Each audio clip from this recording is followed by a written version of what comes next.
What is going on, my dudes? Back out here with another video. Got a little bit of a late start today, but I just had some stuff going on this morning and just pulled up here to this little exotic species spot. It's kind of my little honey hole for peacock bass, and gonna see if we can get on some fish here today. Got some lures I'm gonna start out throwing, and I even brought my cast net so can get some, bluegill, little shad. That's kind of the backup. So let's get out there and get started and see what we can catch. Okay, so unfortunately I somehow lost my audio from the first half of this whole video that I put together. I don't know what happened. I used an external mic with an adapter connected to my GoPro. Came back in to put this whole thing together and edit it, and no audio for, it looks like, probably the first half of this video. So I apologize for that. I will show you some clips of what went on in the beginning. Thankfully, the big event that went down in this video, I did have audio for. So basically what I did was I used a lure for a while, the small Rapala X-Wrap, casted that around. There's a lot of debris in the water here today. And like you heard me say in the beginning, this is kind of my little honey hole for exotic fish. There's a ton of peacock bass, some big ones. I even saw one bullseye snakehead here today. So I fished around a little bit with the lure, but didn't really have great luck with that because of all the debris in the water. Brought my cast net so I could try to get some bluegill or any kind of shad to use that as bait. So got the cast net out, caught some bait. Now let's get to the good part of this video, or the climax of the video, I should say.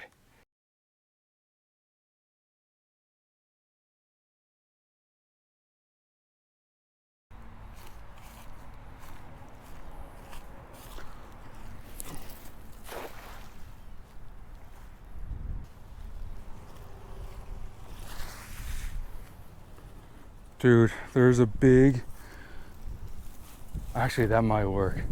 There's a decent sized bluegill in the net right now, but if that peacock comes back, this one might actually be the perfect size for that thing. Let me see. This right here might be the perfect size if that peacock comes back. Please come back to that spot. All right, I'm just gonna go ahead and put the hook on this guy and get him out there and kind of prepare for this peacock. The peacock could just be swimming out there somewhere too. So I'm just gonna flip him out there and see if the peacock is hanging around somewhere that I can't see. Because he hasn't come back yet, but it doesn't mean he's not just chilling out here somewhere. All right, there we go. We got the bluegill deployed. Now let's see if he gets bit here. All right, got the bluegill out and kind of the middle of this canal here. Just waiting to see if this peacock comes back. I am really hoping he makes his way back over here, or he might even pick it up out there in the middle. But man, I saw two of those things. They must have been mates that were both just giants. But the one that came over here and sat on the bed was definitely the bigger one. Actually, maybe I'll let him just sit there in the bed. That might draw him in. Now I think about it. Hold on.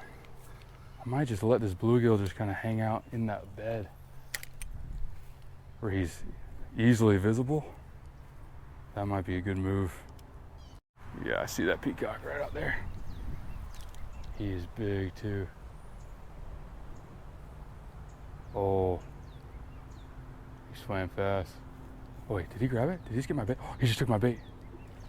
He just took my bait. Oh my gosh. This is the biggest peacock I think I've ever hooked up to right here.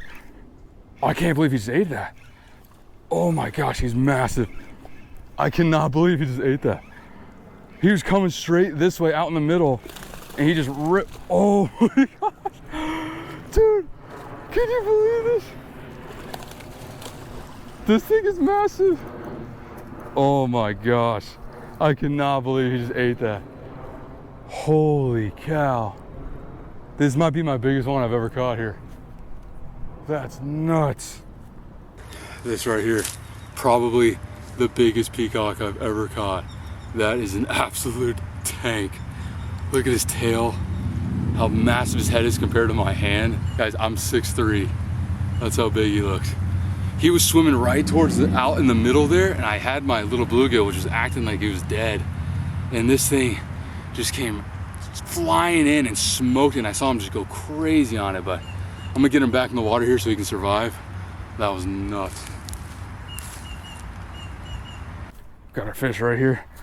Gonna let him go here. There he goes. All right, he's kicking off. He's good. Whew, man, that was nuts.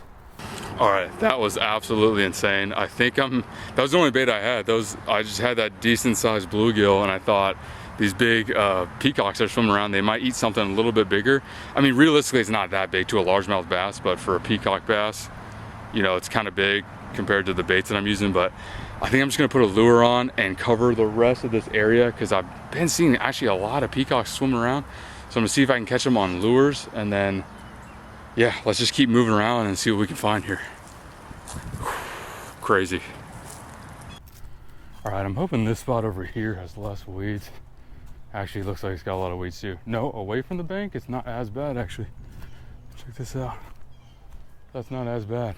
Let's hit this spot real quick with the Rapala. See if we can catch something here.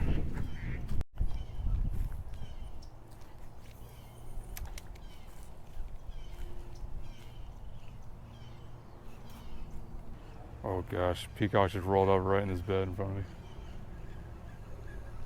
See if I can put this bait right in front of his face. Oh, he got spooked. Nope, he's right there.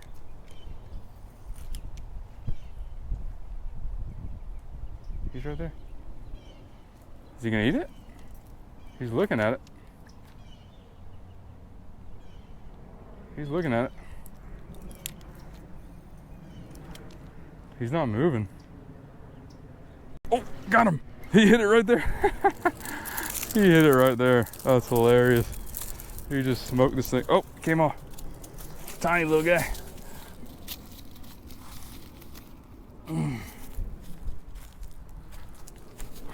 Tiny little peacock just came right up and smoked this thing. How funny is that? Let's get him back in the water. There you go. That might be the biggest peacock bass I ever catch in my life. All right, if you guys like this video, hit the subscribe button. I'm gonna be doing more stuff like this, saltwater and freshwater, all that stuff. Thank you for watching. I'll see you all in the next one. Peace out.